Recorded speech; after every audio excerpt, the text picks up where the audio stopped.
G'day guys, Dom here. So yeah, it's been quite a while since I last did a YouTube video. It's probably not the best thing in the world that I have to say that in front of every other video, but whatever. I'm busy. That's the excuse I have. Busy. But yeah, we've got a whole bunch of knives here to show you guys, and let's just get stuck right into it. First up, we have a D6. This is a design that a lot of you guys might be familiar with. I've done quite a few of these in the past in all different colors and finishes. This one's with a newer sheath with the double eyelet, so you can carry it around your neck. These are primarily designed for inside the waistband carry, but you can carry it pretty easily for a fixed blade, mainly because it's so thin this way, narrow this way, and it's not the thickest handle in the world. This one's extra thick because I had this really thick piece of tan G10 I wanted to use, but most of them are about 20% thinner than this. But yeah, Kydex sheath, nicely rounded off edges, Techlock compatible, decorative holes right here just because I can. Nice and tight sheath. Blade is acid stonewashed. We've got some jimping here, and a really nice thin grind on this. This is by far the thinnest grind I've done on a D6, so right behind the tip here, you've almost got kitchen knife thickness. So it is an insane slicer. So like if you're doing, cutting fine bits of garlic and any sort of really delicate cutting where you want really high performance, this is going to do it for you. Which is something I've really been getting into recently, just trying to get the most cutting performance out of a knife. Because having a knife that's like 2 mil thick behind the edge is great and all if you want to chop bricks, but for actual cutting, you really want a thin little knife that will just cut like crazy and take 2 seconds to sharpen. The handles on this one is G10, tan G10, and just a rock pattern in there, heavily blasted, with a bit of crap up there from the sheath that needs to be cleaned off. Something I've done here that I don't know if I've showed before, but I've actually sort of distressed and darkened and coloured my hardware here, just for a bit of colour, make it stand out a bit more. So yeah, that's that one. We'll keep it pretty brief. There we go. Next up, a design I don't think I've shown before, but I've actually done a couple of these. It's my cloaker design, which is my only other full-size fixed blade tier 2 design besides the Quaken. So again, Kydex sheath, nicely rounded off. Got a bit of a paracord carry kind of a system going on here. Just something I've been messing around with recently. It's actually better from my experience than a Techlock because it's a lot more compact. A Techlock, you've got what, almost like 6 or 7 mil of plastic hanging off it before it goes onto your belt. And same thing with a loop. So I'm always trying to find something better, because most of the time they are just set up for Techlocks. But yeah, I'm not hugely fond of that. Maybe in the future I might do some leather loops and just buy a shitload of leather loops or have them made up and maybe ship them out that way. I'm not sure yet, but this one's got cord on there. Nice retention on there. A little less strong than the neck knife because this doesn't need to be as strong. And I don't want you to be killing yourself pulling the knife out. But still, no rattle, solid click. But this knife here has got some craziness going on there.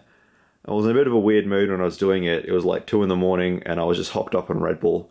And I figured, fuck it, this knife is looking pretty boring without any sort of craziness going on. So I just went wild with the logos. So there is all over this blade up here, a little bit under the handle. And some of them are faded and like some of them are like really defined. Sort of like a, sort of like graffiti-ish.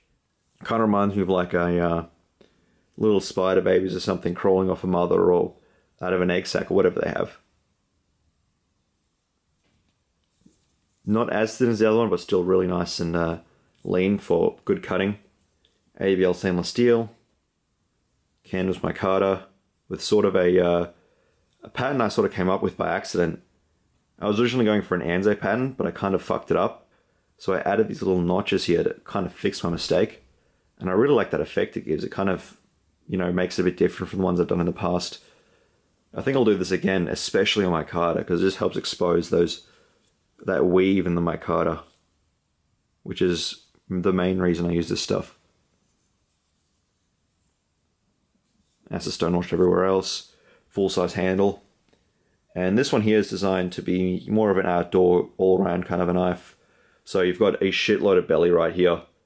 And this area up here is great for cutting on a cutting board. You see I'm not bashing my hands into the table down there.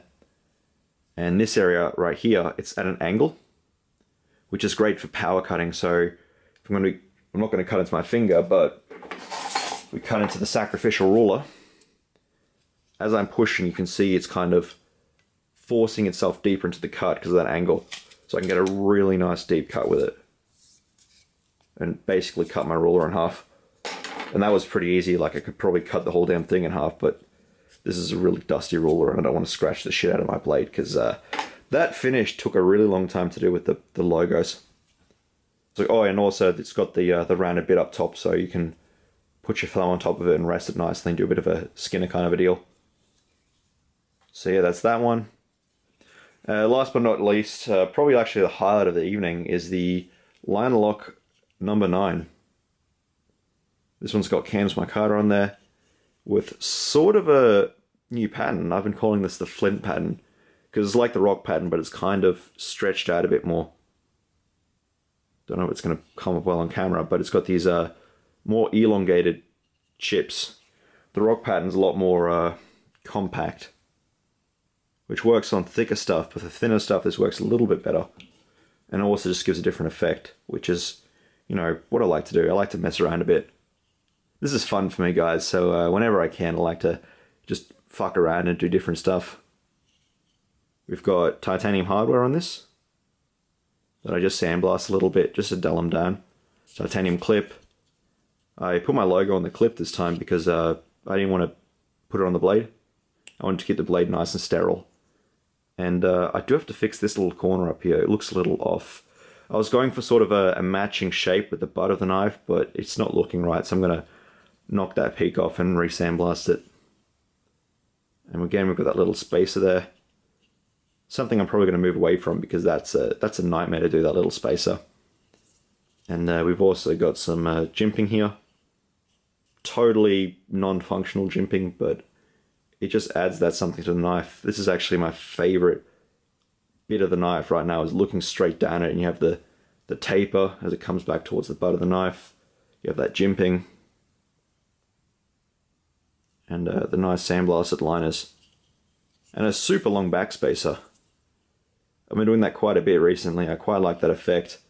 And it helps protect your edge a little bit. So if you've got coins or something in your pocket, they're not going to go in between your knife, between your liners and dull your knife because you've got this backspacer here protecting it. Titanium liner lock. These are off-the-shelf thumb studs. So the ones I made in the past were pretty basic. So I found these somewhere. And I'm quite liking them right now. They're definitely easier to do, and it just looks a little bit more professional than the sort of the homebrew thumb studs. This one's probably not the most snappy action I've had.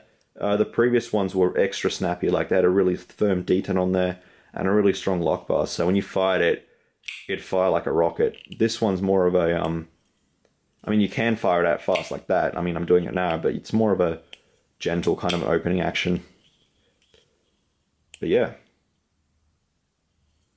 This one's not sharpened yet. I've got to put an edge on this, but nice and thin, double hollowed around. So this is going to be a mean little slicer. And scented and all that good shit. So yeah. Finished liner lock. I'm going to cut it off here, guys, because I've run out of things to say. And yeah, thanks for watching the video, guys, and I'll see you in the next one.